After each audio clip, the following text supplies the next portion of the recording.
Due to fall in manpower, the production in a factory decreases by 25%. By what percentage should the working hours be increased to restore the original production?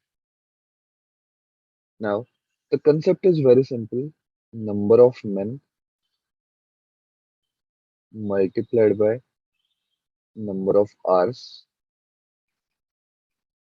is equal to production. Let's assume the original number of men as X, original number of hours as Y, and the original production as P.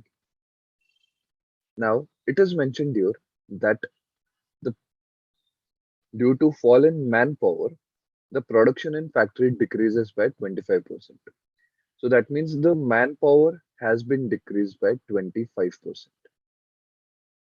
So that means it has become the multiplier, the new number of men we can say is 1 minus 1 by 4. Okay.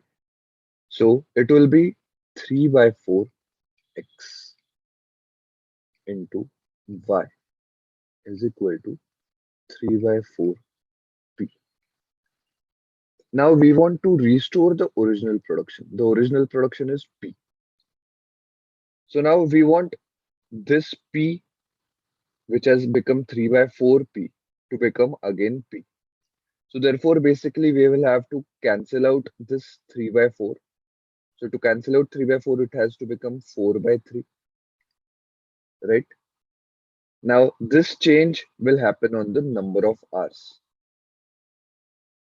So as the manpower has decreased, the number of hours has to increase, and the multiplier for that will be 4 by 3. So you can see now that 3 will get cancelled out, 4 will get cancelled out, and the production has been restored. Now, what does this 4 by 3 mean? 4 by 3 we get it by doing 1 plus 1 by 3. That means we can say that the increase in hours will be 1 by 3. The percentage equivalent of 1 by 3 is 33.33. So that is your answer.